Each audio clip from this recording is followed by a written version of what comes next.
Hi, this is Brennan LaBrie, Time for Kids Kid reporter, interviewing Park Ranger Greg Marsh at Olympic National Park at the 2009 Olympic Peninsula Tourism Summit. So how long have you been a park ranger?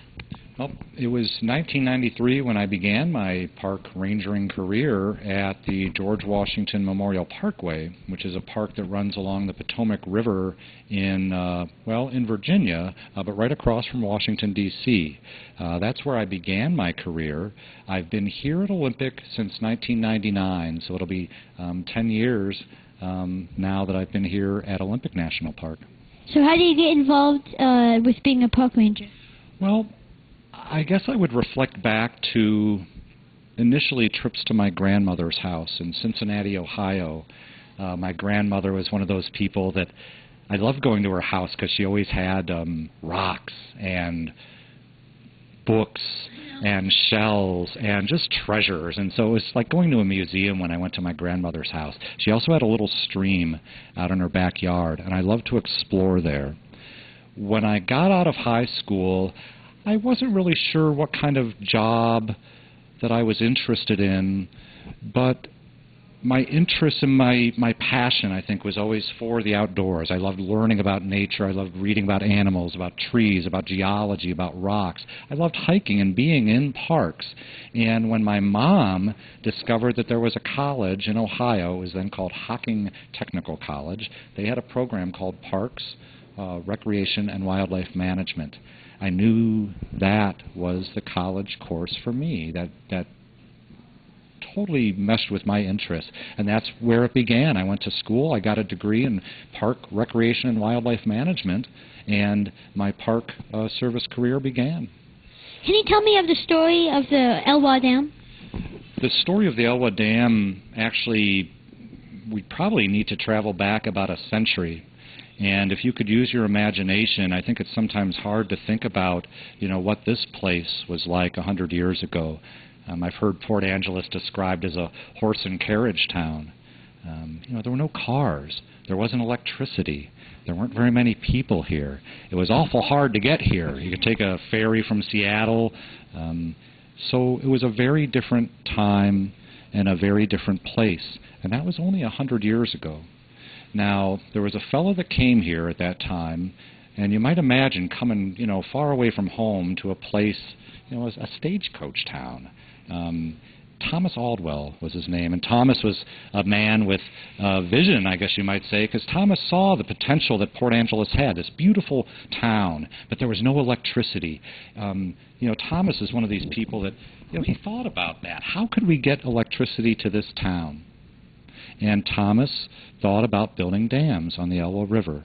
And gosh, that's where the story of the Elwha dams begins, with one man's vision to bring, power to this town. That story of Thomas Aldwell, he ended up seeing his dream, his vision fulfilled. For in the early 1900s, between 1910 and 1927, 2 dams were built on the Elwha River. There's 2 dams. There's a lower dam 5 miles from the Strait of Juan de Fuca upriver, the Elwha Dam, and then further upriver from that is a dam called the Glines Canyon Dam.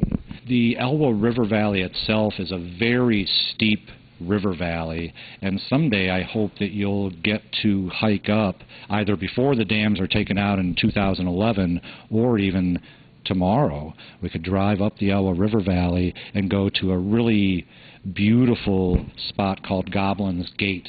And I think Goblin's Gate is somewhat reminiscent when you get up above the dams and see what the river is like up there.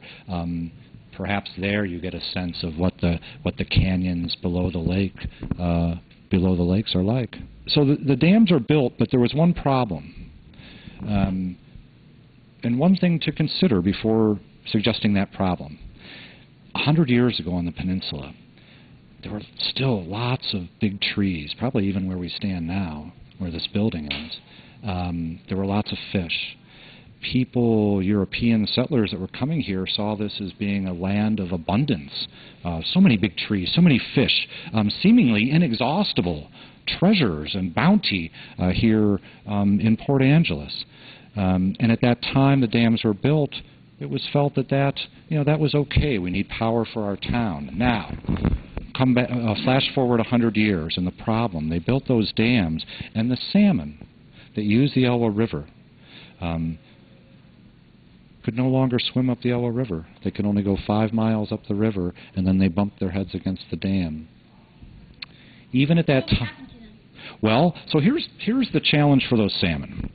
Those salmon used to use an additional 70 miles of the river and tributaries of the river above the dam.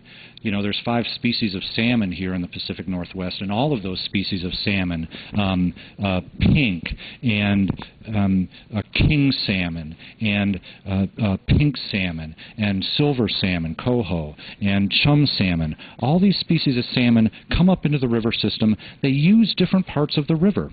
Some use the tributaries. Some stay down low in the river. Some travel way up high into the river. These different fish are using different parts of that river. When we built those dams, we blocked off most of that river valley for those fish, and the result is less spawning success, and indeed the story now is what was a river that historically had a great abundance of salmon moving up. Today there's not very many salmon trying to get up that river, and herein lies the hope of the dam removal, that the Elwha River, most of which is within Olympic National Park and protected within Olympic National Park, if we can get those dams removed, the salmon that are still moving up this river can get upriver and have greater spawning success. And Brennan, the ultimate goal is we think about our national parks, these places that we're protecting for future generations. We want your children and your grandchildren to go and camp at the Elwha like you did.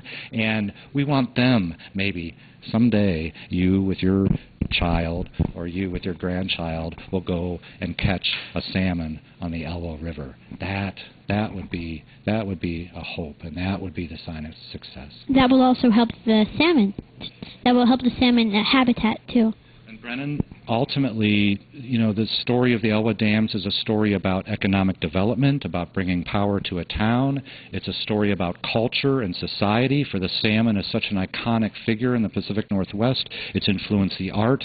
It's influenced the cultures that are here. We see it around us today. We fed on salmon today. They fed us. They nurture us. They nurture our bodies, they nurture our souls. They're an important part of the culture here in the Pacific Northwest. And indeed, ultimately, the story of the removal of the dams is a story of salmon and a story of protecting this unique species, this unique treasure on planet Earth. And again, coming full circle to the idea that we want future generations to enjoy these treasures like we can today. Thanks for watching. This is Brennan LaBrie, Top for Kids kid reporter, interviewing Park Ranger Greg Marsh at the 2009 Olympic Peninsula Tourism Summit.